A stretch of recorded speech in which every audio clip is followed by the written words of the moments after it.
Hello, friends, and welcome back to the Enough Mom podcast. I'm your host, Jennifer Bryant, and today we are continuing a conversation between my friend Lisa Michelle Jones and I. We are discussing matters of calling and leadership and what that looks like in the life of women who are also caring for children.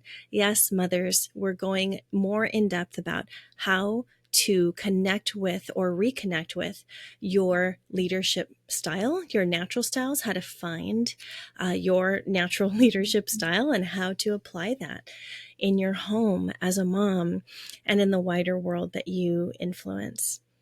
I love talking about all things leadership and education. That's my particular background. I also love to help women find their particular bent, their particular calling. So if anything from this podcast episode inspires you, please share it on social media or share this podcast episode with a friend. Pass it along. Let people know we're here talking about real issues for women and mothers. If you feel like you've been disconnected from your calling, consider the things that we say today and really start to look at yourself, where you've been, where you want to go. Start dreaming again. Speaking of which, I've got a new product out. It is called the Dream Reconnection Journal. When was the last time that someone asked you what you actually want? Not what everyone else needs, but what you actually dream about. Do you draw a blank? Do you know? Can you name it in 30 seconds or less? Or do you have a hard time trying to figure out what it is that you actually want? What do you care about? What do you hope for your future, whether it's your near future or your far future? Maybe you're waiting till the kids are all raised and taken care of, but maybe you have felt a disconnection between who you are and what you want to do with your time and your energy. That could be a huge part of your natural calling. So I just want to reassure you that you're not broken. You've just been living for everyone else's needs for so long that you may have lost track of yourself. Well, that's why I created the Dream Reconnection Journal. The Dream Reconnection Journal is designed to gently lead you back to your own desires and dreams through 7 progressive environments. You'll discover what makes you come alive, what you've been denying yourself, and what you're ready to reach for. Your dreams matter, mama. So go to jennifer-bryant.com/dream journal. You'll remember Lisa from our last episode. Please go listen to that if you haven't already. Lisa is an exercise physiologist. She lives near the Mississippi Delta, and she's been homeschooling her kids since, I think, the very beginning. I just love what adventures Lisa has taken a hold of lately, and I want you to get to know her as I've gotten to know her. She is just such a wisdomous mom, and she's so full of great insight, and she's warm. She's one of the sweetest people I've ever met. And I invite you to listen to our conversation today. Today, we're talking about calling, realizing our passions, communicating as a leader, discovering the type of leader we are. So as we jump into episode, come in with an open mind and open heart. And whatever you're doing right now, whether it's laying back or running errands or doing chores, I just pray that your mind and heart are affected in such a good way by this episode. If so, please remember to leave us a review, subscribe on whatever platform you're listening to this podcast on, please, just to make sure we come up in your listing every time a new episode is released. I try to release a new episode at least once a week on Tuesdays, and I can't wait to hear from you. Reach out to me anytime at jennifer-bryant.com. And here we go. Connect to your mom leadership style with Jen Bryant and Lisa Michelle Jones. Well, Lisa, we've taken quite a road, quite a journey talking about courage, confidence, and calling. Today is our third C, calling. We are talking about calling, which means leading with freedom and purpose. Lisa, I don't feel like I've been called to much, like literally given an invitation to do the things that I've done with my life. I've always just felt intrinsically pulled in that direction. Like I've always felt that I'm a teacher of some sort. And I've told this story before about just lining up my teddy bears and getting a whiteboard and writing ABCs and teaching them, like, like I I'd love watch it. my classroom teachers do. But so I've always known that I've had this calling to not just teach in a classroom, although that's where I first started, but to pass on information as I learn it. You know, and Mm. that's still, I would say, it's a strong pull in me. Do you have anything that you can remember you've always done or been since childhood? Yeah, absolutely. I do. And I would say more things than one. And as I'm listening to you, I'm thinking that's so cool. Like my friends will say, I can't even have a conversation with you without recommending a book. So I do love, to pass on information because it's gold, and I'm like, and I Yeah. want that for you too. So yeah.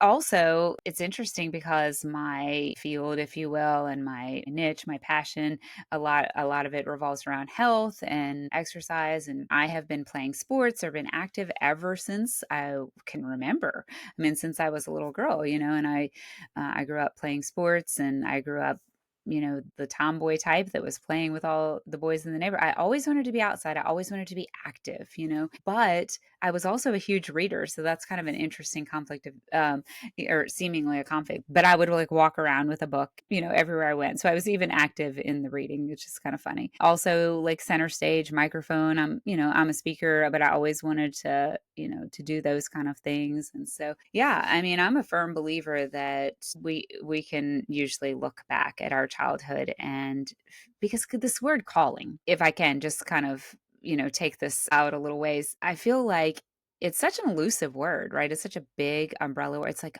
calling. What is my calling? It can almost have this supernatural feel to it or whatever. But I think just like a lot of things, I say of myself, I have the superpower of overcomplicating the simple. Wink, wink. It's like very sarcastic, but we make it. We make it like this big, unreachable, complicated, thing. But the truth is that it can be found in the threads of our life and in our childhood, like you're saying. And if we look for it, and sometimes it's buried, sometimes we have to dig for it, but sometimes if you just take a few minutes to look, the light bulb comes on, I think, easily. Yeah, yeah. I kind of see it as a culmination of the strengths that come easiest to us. You know, Absolutely. for some people, care and nurturing comes easier than, nose to the grindstone accomplishment. And the people who end up in caring people related professions are more likely to become, teachers, nurses, doctors versus folks who love studying and love puzzles and things like that and end up becoming engineers or lawyers. And it's just, not that being a lawyer was always your calling, because I know plenty of people who have gotten law degrees and sort of parlayed that into a different sector of life. I trained to be a teacher technically, but I'm walking out being an educator in different sectors of life. And now podcasting has become one of those main areas or mediums of communication, right? But what I knew that I always valued, and this is where we come back to our main values, is what I think makes up the majority of a calling, is that I value finding truth. I value clear communication.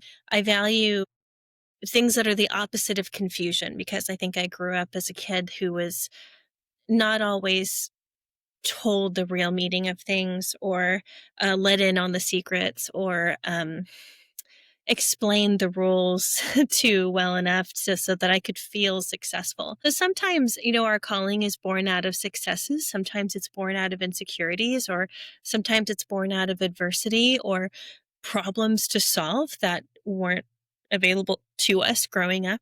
So whatever you are called to, whether it's a profession, if you're called to a specific profession based on strengths that actually interest you, or whether you chose to have children by whatever means that's been possible for you, you are called to be a mother. And innately in that job, you are called to be a leader.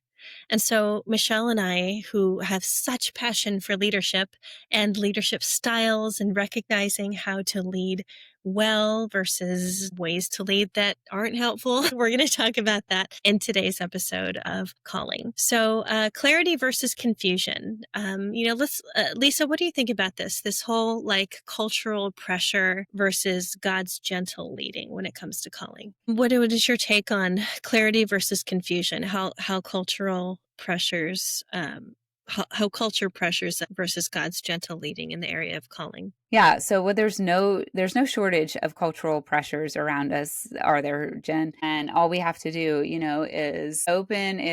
swipe up, swipe right, swipe wherever, and we've got a million of them right in front of us. But I always go back to Romans 12, that it talks about how we should not conform to the pattern of this world, but be transformed by the renewing of our mind. And that then, and it says, it comes with a promise at the end. It says, then we will be able to test and approve what God's good and perfect will is for our life. And so when we talk about calling, we're talking about his will for our life also. And so one of the words that I want to highlight in that verse is the word pattern, because a pattern is actually a repeated design that we follow. And again, we are inundated with those. We have patterns all around us, and they're designed in such a way, cultural patterns, traditions that we don't question, trends. There's so many different instances of these patterns, right? And so the Bible tells us and warns us, not to conform to them. And then it gives us the opposite, to do.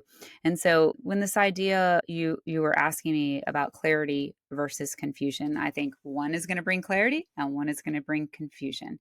Because when we talked about this in another episode, the overthinking and what's the analysis paralysis, right? That comes from like decision fatigue and all of these things. I mean, when we have too many things to choose from, that's going to cause, confusion. And that's what we have. We have a world full of patterns and choices. And then come back to what we were just talking about in the beginning, about how we've been designed, we've been gifted, we've been called for certain purposes.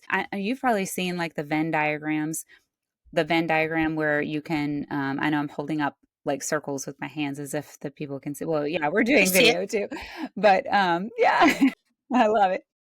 But if you don't know what a Venn diagram is, just like imagine like three circles and they intersect in the middle together. And if you do this, you can probably Google this somewhere. I don't know what it's called, but if you put in one circle, list out your passions, and another you list out, I've heard a P alliteration, like profits. Like what have you done for work? Because you will probably naturally, not always, you will land in jobs that you don't necessarily like or you're not gifted in, but many times we'll gravitate towards ones that are aligned with the way that we're gifted, right? So your passions, what you've done for a living, and then maybe like what the issues that you see in the world. I don't know. I feel like I'm anyway, but it's the sweet spot in the middle. Yeah, I know. I wanted the P alliteration in there really bad, but I couldn't figure out the P word. But whatever it was, we'll put it in the comments, right? But in the center of that, the intersection is like the sweet spot of your giftings, your call, which has to do with your calling. And then, you know, I feel like calling is such a broad thing that we can unpack in so many different ways, because in a lot of ways the gospel message calls us all as Christians like to the Great Commission. There Hmm. are overarching callings, but then there is a specific calling. And I think, I don't think, I know that, when God designed and created each one of us, our DNA, it has an intricate pattern in there that it's like we're constantly fighting against these cultural patterns that it warns us against in order to get back to the alignment of that. Right. You're right. You're absolutely right. 2 Peter 1:3 says here that God's divine power has given us everything we need for life and godliness, so we can rest in Yes. that. And then also the verses that have the word calling directly in it. And, not going to lie, this is a Google search because I did it real quick, but you Yeah. can go back and search scripture. But Ephesians 4 is so huge, as it says to walk in a manner worthy of our calling with humility, gentleness, patience, and love. And so we see all these character qualities that Yes. sort of hug us. I believe that God's given us templates of the character qualities that surround us when we are walking in our individual callings and obedience, whether we're a missionary overseas or down the street, or whether we are just being a light in our community or a light to our kids, and our families. So it's like, no matter what direction you can't help but go in or go toward. because of your unique personality, where God has led you, there are so many ways that we can walk that out. But as long as we do it with humility, gentleness, patience, and love, among others, but those are the main things that Ephesians talks about. It's So beautiful. good. Romans 11 also says that God's gifts and calling are irrevocable. They cannot be taken away. They are there. God calls the people who are faithful to him. So there's this relationship that we can have with our Creator that helps us to know that you are doing enough. That kind of blows my mind a bit, but it's kind of the whole reason why I wanted to create a podcast around enoughness, because I think we worry about finding the right answer or the right way of doing things, but as long as you are seeking after those godly traits, those qualities, you're checking yourself when you're a little bit too prideful, you feel the need to apologize to your spouse or to your kids for being impatient, the things that are not of God, right? We can end up in a place that doesn't feel as hard as when we're try too hard to reach whatever the world says our Amen. calling should be. It doesn't That's need to be that it's hard. Yeah. Oh gosh, it's so true. So true. That's gold. And I love that you were talking about that it's really found in the seemingly simplistic things, the everyday things. It's not, again, it's like this elusive, we tend to make it like this elusive word, this arrival, this big thing, but Mm-hmm. it's not. It's found in the little things. It's our calling is found in the way that you were saying, like the manner and the characteristics that we walk in, and the way that we have relationship with both people and God and our kids. And, and so I love that. I love that you brought it into this like really realistic picture, because that's exactly what it is.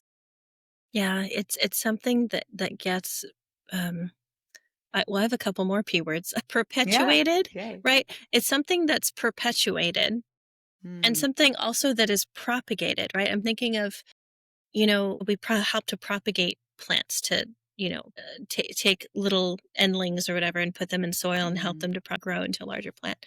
It's a lot of little steps like that, and whatever our calling is, that whatever next step is required to walk in the direction that we're walking in. Right now, my season is homeschooling high schoolers, and I'm actually the speech and debate coach for their co-op as well. And so that's my particular calling, is to help teenagers use their voices to communicate clearly and well. And it's cool. It's a cool particular calling that I have in this season of life, and then also to speak out and encourage moms. But I know this isn't always going to be the thing for me. But while Right. I have breath in my lungs right now, and while I am of reasonably clear mind to be able to put things like this together, I've got to do it. I've got to not do it. Does that make sense? Right? Like I It can't does. avoid doing it, because I've it's in me, So if you've ever felt moved by anything that requires your action, your gifts, your life experience, could be your talent. I don't know if talent has anything to do with your calling, um, do it. Yeah, well, Don't many don't times not do it. yeah, well, it's so true because many times it is the thing that is seemingly so familiar to you that you don't even recognize it as a gift and as a calling.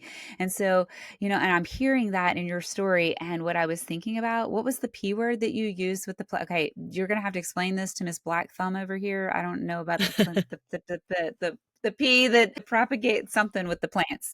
I barely It know it multiplies myself. them. Okay. So I am bad at it too. But basically, okay, so propagate means like to breed specimens of a plant by natural process from the parent stock. So like it's like okay. taking a branch off a tree, or taking um a piece off of a plant and putting it. Have you ever maybe tried doing this with succulents? Because succulents are so hardy.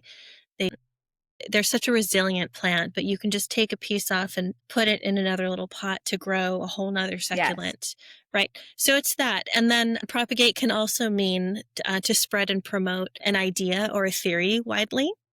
So you Hmm. propagate it just like you plant an idea, right? And then it spreads, you know, people start believing it.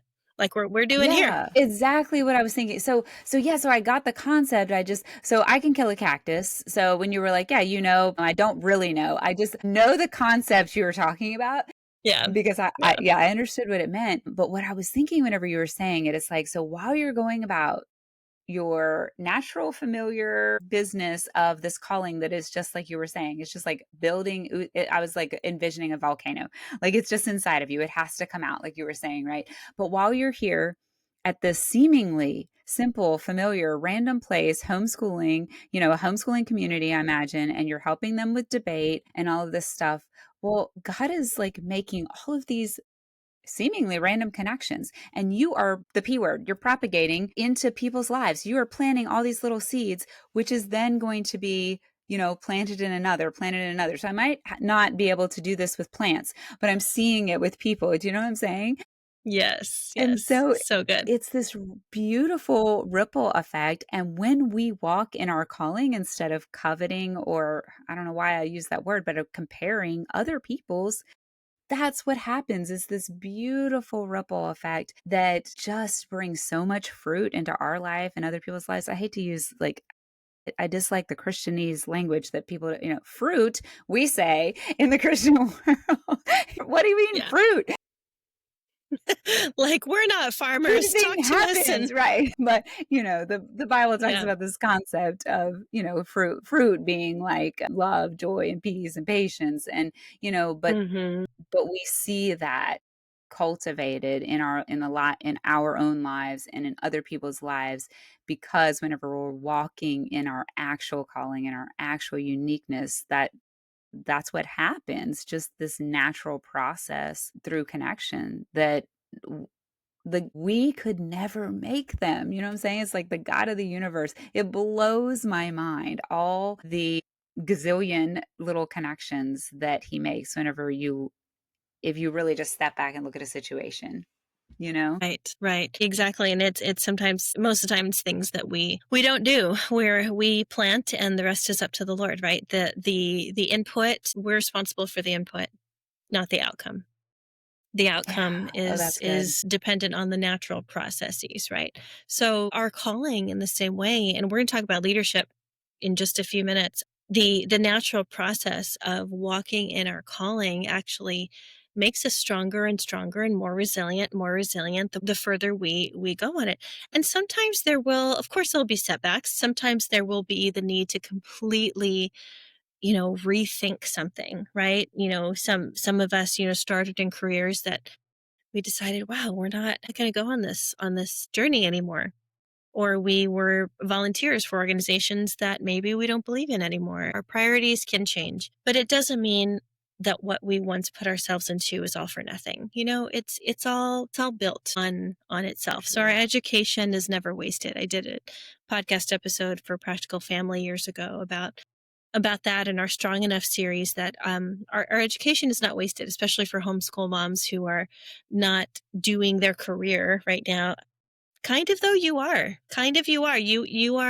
You've taken elements of what it took to become that type of professional or whatever you trained to be, and you're living it in your life. Maybe For not sure. super practically, but your thought processes, you're bringing into these new seasons, and look at that and notice those things and appreciate them, because you are an amazing person. Yeah, So I the love that. Yeah.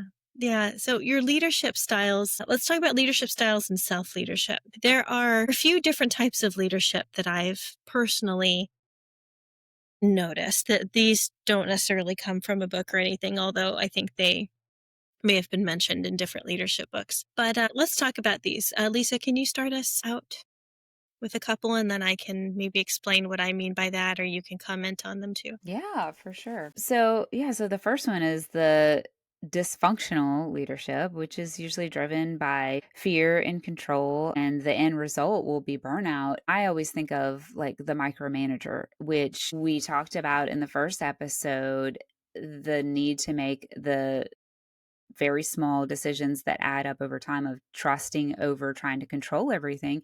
And this type of leadership, that's what they're trying to do. They're trying to control every little thing, and control, which is also a spinoff of perfectionism. I mean, they usually go hand in hand, right? And when you're trying to perfect and control, that actually stunts growth. It is the enemy of growth. Yeah, absolutely. Think of how discouraged everyone was from the show The Office. Michael Scott was definitely a dysfunctional leader. That's probably the whole premise of the show, is how Hmm. people survive in an office with such dysfunctional leadership. And, you have to laugh at it because it's so awkward and uncomfortable to watch from the outside.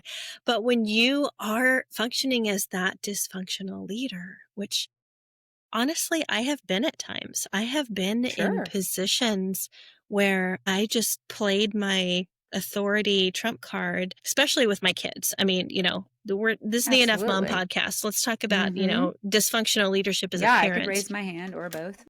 Yeah, yeah. And I've definitely been driven by fear, and I've definitely yelled at my kids and threatened them and discouraged them, and but the whole time I knew I was Same. just talking to myself. I was talking to probably the younger me. And because I couldn't get immediate control over the people in front of me, I resulted to practices that were more hurtful to them, and it ended up hurting me. I think an underlying part of that is we were talking about in the previous episode confidence, and that's a lot of times the root of this is when we don't feel confident or we feel insecure in an area, it's going to come out in this way. It's going to manifest itself in this way. And I've done all the same mom things that you were talking about, all that are dysfunctional. I mean, that's what they are. And sorry, I was laughing. I won't go there about a rabbit. My brain just went somewhere else. But I was told years ago, I'll just shorten it and say that in therapy, like, oh, well, your family was dysfunctional. And I was like, what? And I thought, well, that's crazy. Like that you would say that my family is dysfunctional. And the way that they explained it, they said, what, every family is dysfunctional to some degree. I mean, so it's not like this taboo, word. Like we're all dysfunctional in some way if we're honest. But Hmm. again, so I think it's about getting honest with ourselves and realizing, okay, well, what insecurity am I dealing with here that's making me, act in that way? Right, right. That's the key. We have to be honest with ourselves. So that's one thing we can start practicing, is hopefully, prayerfully being more self-aware. And it's uncomfortable. It's It all kinds is. of uncomfortable. It's uncomfortable to have to apologize when you're an adult, Mm, especially, and you feel like you have to uphold that persona. You're like, you're responsible for people now, right? For your family, maybe your employees. We're business owners. So my husband has to do his fair share of apologizing when he misses the mark, or, mistakenly does something wrong in our restaurant. I had to apologize when I ran a preschool, and I had to make decisions for teachers and parents and all the students. So it's just, it can get to you. Responsibility can really get to you. But if you are unwilling to put a mirror to what you're doing, or have someone close to you who's a truth teller, who can really help you be honest with yourself, then you might spiral and you might hit the bottom, and it's going to hurt.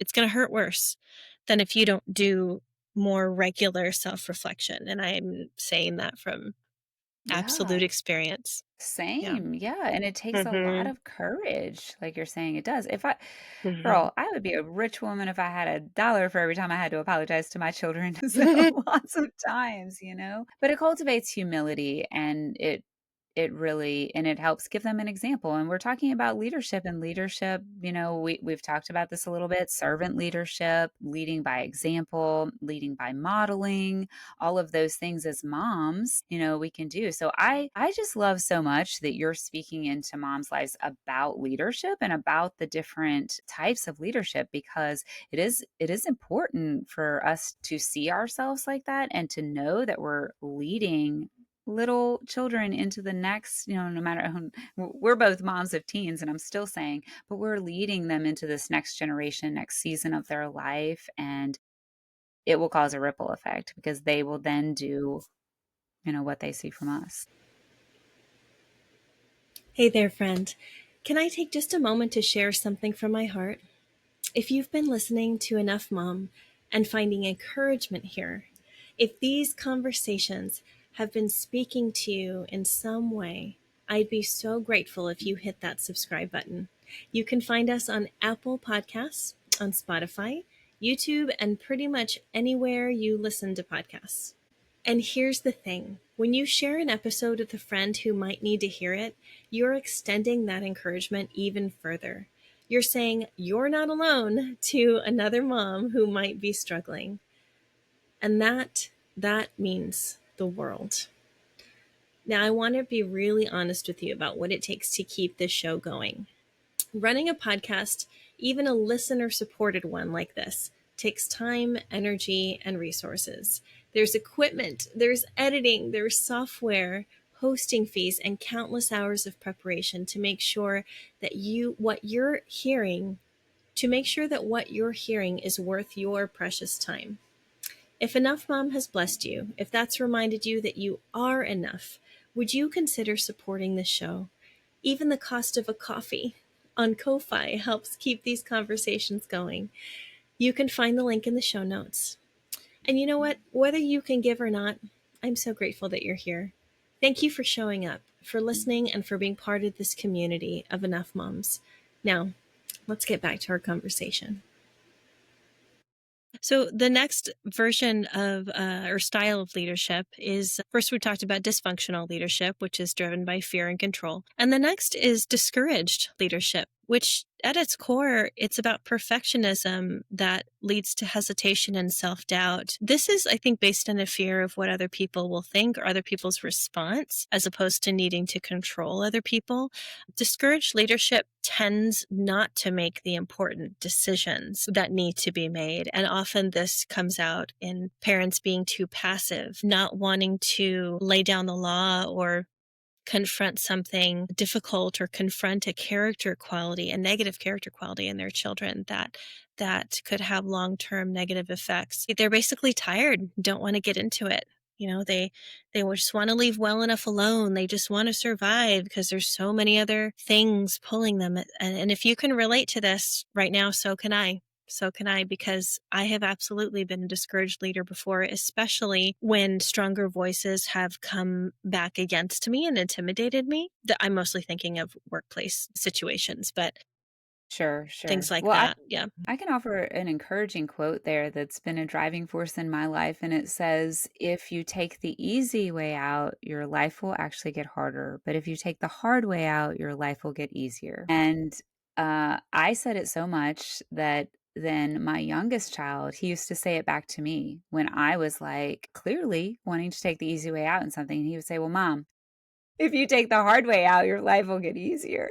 And and you know, they say hindsight's 2020, but I can look back on my life and think, why am I having such a hard time in this area of my life? Well, because I took the easy or the passive way out because I didn't want to make the hard decisions. And now, you know, I'm reaping that which I sowed into that. It's never too late to change that. I can now turn the tide and I can sow seeds in the other direction, right? And then I can make the harder decisions. But I was gonna say, we watched, have you seen Daddy's Home movie? They're like Christmas movies with Mark Wahlberg and I think Will Ferrell. No, I haven't seen those yet. Okay. So anyway, so in the second one, they're trying to do the whole co-parenting and there's all these dads and it's just the comedy, you know, it's just a funny movie. But the teenage girl, he's having a really hard time, you know, he's the stepdad and so he's taking the passive easy way out, which, you know, at the end, well, I don't want to ruin the movie. Okay, so I won't say that part. But there's this one scene in the middle of the movie, and she keeps adjusting the thermostat. They're staying in this Airbnb, all of them. It's crazy, funny situation. And she keeps turning it up to 85, and the men are getting up like, you know, sweat drenched, and they're like, you know, what is happening? And they tell the dad like, what do you mean? Do you let her do that in your house? You let her touch the thermostat? Like that's like the sacred. And I grew up in a house like that. You did not touch the thermostat. It was not allowed. And so they're encouraging him to, you know, to talk. But I was just thinking just now, it's like the same thing. If we continue to let it, the heat will just keep turning up and it'll get to like this unbearable 85 degrees, So it's just easier to handle it, on the That is front end. so good. I love that analogy though. Yeah. If you ignore it, the heat's just going to get to you and it'll be unbearable. That's great. That's a great way to look at it. Yeah. It's And just true. real quick, Jen, I've heard that as moms too, we're like, we are the thermostat of our home. It's like we set the temperature. I know. And it's like, I want to say that gently to the moms that are listening because I heard that like in leadership realms and I related it to me as a mom, but I have also used it as a shaming thing over my life. Like, well, I'm obvious, because I'm not setting the temperature. You're not going to get it right all the time. You're not. But we do have the ability to set the thermostat. But the good thing is that, it's a knob. So it's not like it's set for, permanent or something. It's not Yeah. concrete. Right. Yeah. So you Right. have second chances. That's so good. I love that. So, you want to talk about the last leadership style and then we'll go into empathy. Ooh, empathy. I'm ready. Yeah. Oh, yeah. Good. So, determined leadership, which is embracing the learn as you go mindset with grace. So, we definitely can't leave off that end part with grace. But really, it's like learning as you go. Okay, so as moms, so if most of your listeners are moms here, Jen, we can all relate to watching a baby learn as they go. And I think for me, like some of my shaming statements that have led to like negative self-talk in my mind have come from I think for some reason I should already know this, but that's a lie. That is a lie that we have to tell ourselves the truth about. Like for instance, we talked about this in another episode if you missed it, but like how I used to be the chronically late person.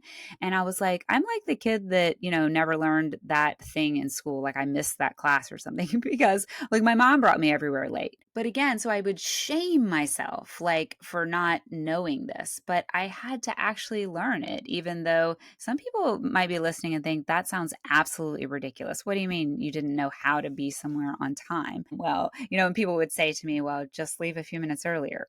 Great. Yeah. For people that don't struggle with that. But, so it's just like a baby learning to walk. Like they didn't just know how to do that. It had to be, one wobble at a time, fall down, get back up. And so same thing. Yeah, it's true. I believe that time management is a learned skill for sure. For sure, especially for brains that are neurodivergent. We talked a little bit before about us both being ADHD and however that manifests in our lives, time blindness is a very, very Hmm. real thing. It's a very real thing, Hmm. and it has to do with the executive function in our brain, but that is for another episode, so we'll go deeper Yes, into we that could later. totally go down a hole.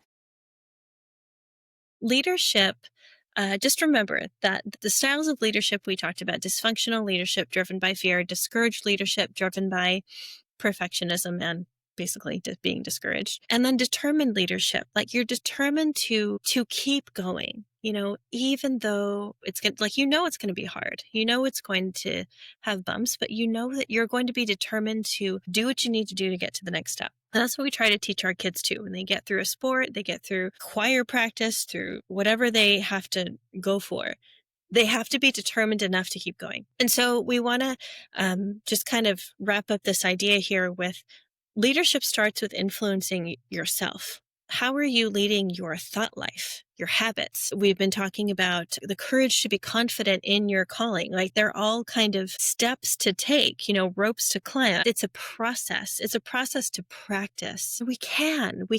You also can just fall down and rest and say, no, I'm not doing that today. Well, fine, whatever. That's up to you. Just try it tomorrow, at least. Nobody's here to pressure you or to make you feel like a not good enough person because you don't want to go in a direction. We're saying when you're ready to go in these directions, when you're ready to take on the leadership mantle that is yours, that you get to do, that you are privileged to be able to do, you can do it.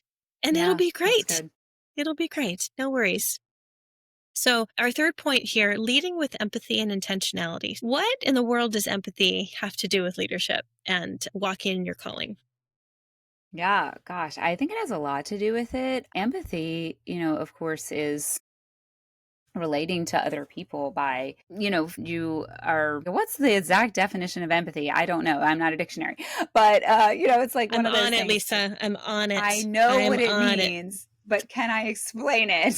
Like, Bro, we got I appreciate propagation and we got empathy. Yeah, and look, I appreciate you empathizing with me right now because you just empathize so well. You're like, "I'm on it, girl. I got you." You just The defined it.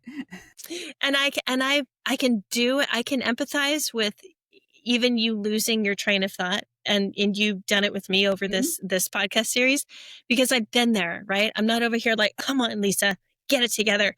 Yeah, I love Like, it. okay, I'm like, I'll help you, girl, because we're not gonna Right? do this alone. I'm like, "Throw me a rope." So empathy is literally the ability to understand and share the feelings of another. That's This is good. such a huge word, and one that It I'm is. trying to walk through with my kids as they get older too. But I go know. ahead. And so, not to get too geeky and deep in psychology here, although I know you and I both love that and we could probably go down another rabbit hole, I won't. But there is this cool thing called mirror neurons that we have, and this idea of mirroring each other. And people who are very empathetic, we actually naturally mirror other people. If you'll So now that you know, you will notice this in a conversation. So when you are picking up on people's feelings and stuff. And actually, people connect at a much deeper level like that. So, Mhm. relating this back to leading with empathy and intentionality with our children, they're in a different stage of life than us. And sometimes, I think we have to be super cognizant and super aware in an intentional way to watch for those clues and mirror them. And I think it's a deep dive to be empathetic with our children because, again, we're removed. We have these adult responsibilities looming over us, and their brain is in a totally different place, right? Yeah, it's true. But it's important. It's so Yeah, important for them to feel like we are relating to them and connecting with them on that level. yeah, yeah. It reminds me of the Maya Angelou quote. Um, people won't care. I'm butchering it. I know because I haven't looked it up People recently. don't care how much you know until they know how much you care. Thank you. You got I me. love that quote. But knowing, yeah, and people, nobody will want to follow you until they know that you care about where they are, Yeah, or exactly. try. Like I don't really want to listen to the thing my husband has to say unless I know that he's attempted to connect with me already, Yeah, I exactly. can give him grace by remembering that he has my best interest at heart, that he loves me and that he's not coming at me with a criticism, right? It's the whole thing about choosing not to take things personally, right? But Mm, I cannot hope to communicate much to someone else, whether it's a listener on this podcast or my own kids, if they don't already know that I'm coming from a place of understanding, or at least willing to listen to them first. yeah. So that practicing So, active listening is important. yeah, for sure. And so Stephen Covey says it's one of his principles actually is seek first to understand, then to. I definitely have fallen flat on my face with that one, a zillion times and gotten back up, especially when it comes to my children. But that's another one that I try and teach my children. I feel like this is such a powerful one of the best analogies I've ever heard when going back to the people don't care how much you know until they know how much you care. Everyone listening to this, including us, has a bank account. We understand how money works, right? If I drove down I hardly ever go to the bank because I do everything digitally. But if I went to the bank and went through the drive through, went up to the teller or whatever, and I said, give me my money, and she was like, hey, your account's at zero, you cannot withdraw that money. And so the best analogy I ever heard for this is that you cannot make withdrawals until you've made enough deposits. And so the same Mm, is true with our children. So when we make enough deposits in them, then we may make that withdrawal. And so yes, it's like if you think about it in that term, it's really helpful. I love that. Yeah, that's a great one. That is a great one. Yeah. I'm sure we'll do other episodes on styles of parenting, but covering styles of leadership bleeds directly into the style of parenting, right? Absolutely. But it's that whole respect to me because of my position, because of my status. And that's like the yuckiest way to try to pull yourself to respect someone. And it actually is paves a clear path for abuse. And we see that over and over in marriages and churches and wherever there's For sure. a power grab, right? Yeah, and I've tried it with my children, and it doesn't work very well. No, no. I mean, Unfortunately. Yeah. immediate results, maybe if you really need, that kid to get their butt in the car, or however harshly I put it at the time. Right, right. But, in the end, it hurts. It creates deeper disconnect, really. So leading with empathy is super important, whether it's our children, our spouse, our community, our workplace. Lisa, I want to hear your pottery story. Tell us about this one. Yeah, so it's actually about my son. It's not really my story, but I love to tell it. One of my middle sons, he transferred schools and he went into this pottery class in like the middle of the year. Well, they were on the potter's wheel and he had to go immediately into it. Well, that's not something that you go immediately into. And it was like a whole like process. I don't know. I'm not a potter, but the Bible talks about like God is the potter, we're the clay. And so I love the tie in here too. But it's a complicated process with a lot of like mess ups and a lot of shaping and all this stuff. Well, my son would come home literally like covered in clay every day, like splattered. I mean, I was like, oh my gosh, like this uniform that we paid so much, where the mom brain goes, like that we paid so much money for, whatever, white shirt. What in the world? What don't they have aprons? But anyway, and he was like, I hate this pottery class, so frustrated, whatever. And it was like day after day after day. Well, Jen, that ended up being his favorite class and his favorite teacher. And my bedroom is covered with all kinds of like pottery creations now because of all the little things that he made. And he was so proud of himself. But relating it back to like this idea of intentionality and just and thinking about God being the potter and us being the clay or something we're trying to mold.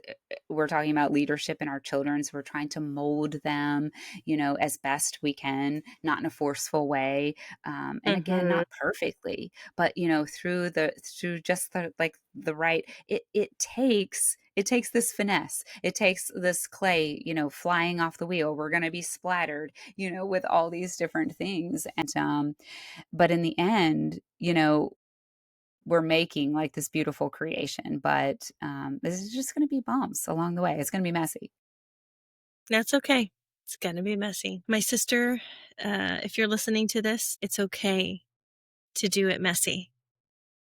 Oh, yeah. She shares with me a lot that it's hard for her to deal with messes, right? Because think about it, when she's also raising toddlers right now, preschoolers and toddlers. So every spill equates to more time and energy she needs to spend to clean up that spill. So she's just like, I'd rather do everything I can to prevent messes to save me time and energy. I'm like, I get that. That makes total sense. It's just not reasonable.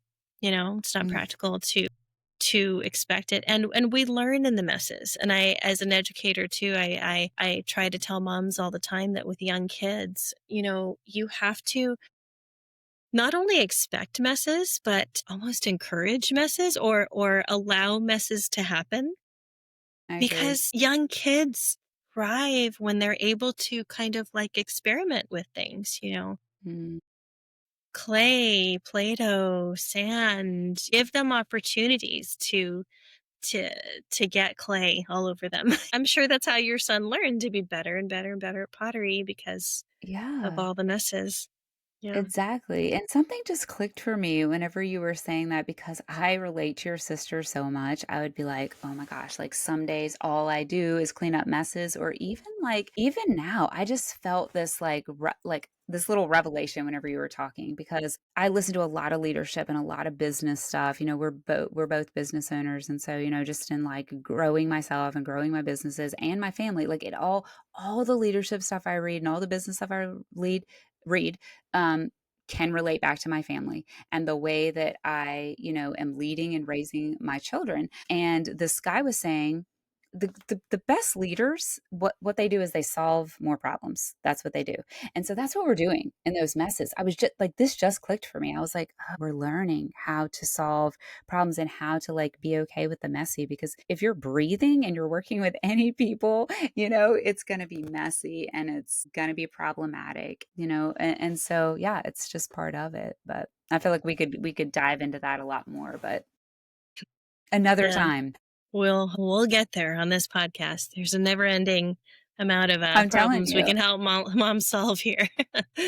Oh, let's leave you with this. So remember that your calling is about aligning your actions with your values. Thinking about the things that you value the most and the gifts that you've been given, the experiences that you've had in life, what you've been able to learn and stack on top of one another. We talked about habit stacking before, but what learned experiences have allowed you to stack truths together enough to be able to go, okay, I'm going to use what I can in this direction. And it doesn't always have to be career oriented or volunteer oriented or ministry oriented. Sometimes, just your calling can be in any of those areas, could be in all those areas at once. It depends like what you have the time and capacity to do. Maybe we're just talking to the moms who are at home right now. That's the main purpose of our Enough Mom podcast is, when you find yourself in the midst of motherhood and unsure of the real purpose that you're serving right now in your home when everything feels so chaotic. We're here to remind you that there are a lot of little pieces that are coming together, and you only have to be willing to ask, what is this for? God, show me a little bit of a bigger picture here, because right now all I feel is overwhelmed. God, show me how I can start to think about this situation differently, to be able to see the bigger picture. You're going to come out of the stage of parenthood going, wow, I survived that. On to the next one. I remember when things were just a little bit harder, and and things resolve themselves as long as you're willing to be a learner and to be open to being teachable. Yeah, that's a good word. If you were to write a calling statement, it would just be as simple as this. I am called to insert specific purpose because God has equipped me with insert specific gifts. I am called to teach others, or I'm called to give hope to others through and to clarify their confusion, because God has equipped me with words. God has equipped me with empathy, with understanding, and or the love for people to understand the right path. It could be any of those things. God has equipped me. I'm called to be a mother to my children because God equipped me with whatever you feel like you have. What do you think, Lisa? How could you do your calling statement? Yeah, I think that that's great, Jen. And I think I want to encourage the moms out there that sometimes when we hear people talk about things like this, like our calling, again, it can feel elusive, it can feel big, and it can feel like out of grasp, or we can just feel like still confused about it. Like there can still be, confusion instead of the clarity. Or we can go, God, just show me. What I want to encourage you to do, if you think about the story of when Jesus fed the 5,000, and the disciples said to him, well, what do you mean we're going to give them something to eat? There's 5,000 plus people here and we don't have anything. We're out in the middle of nowhere. And Jesus did not, he turned to them and said, what do you have? And then they went out and figured something out. And that's what I would say to you. What do you have? What is right in front of you that you probably have been overlooking, that seems like it's, it is the Captain Obvious thing. What do you have? That's the question I would ask. I love that. I love that. So take some time today and write out your calling statement. Write it on uh, anywhere in your home, piece of paper, put it on the fridge, put it on your mirror. I don't know, wherever you're going to see it often, and remind yourself of what you're called to. Remind yourself of the So truth. This is important. what this whole series is about, what this podcast is about, right? Reminding ourselves of the truth in the midst of confusion. And we're going to help you. I'm here to help you to find purpose in your calling, the courage to be confident in your calling, because all of that assumes that it's not going to be smooth and easy. So, what can we do in the midst of struggle? How can we have courage to be confident in what we're called to do? And I tell you what, Mama, you're probably already doing enough. You've just got to step outside of yourself, step outside of the worry, frustration, confusion, maybe even the pain. And I don't say that to assume that you can just step outside of pain. I mean, that's, probably more complicated thing, but you know what? The Lord promises to meet us in that. He meets us in the fire. He meets us in the hardest of places. Thanks to my sweet friend, Lisa Michelle Jones. You are such a light and a love. I thank you so much for being here. Thank you, Jen. Well, I appreciate our friendship and this podcast and what you're investing in the moms that are in your community. And so thank you for just the honor of being able to be a part of it. We'll see you next time here at the Enough Mom podcast, where we're helping you to find courage to be confident in your calling.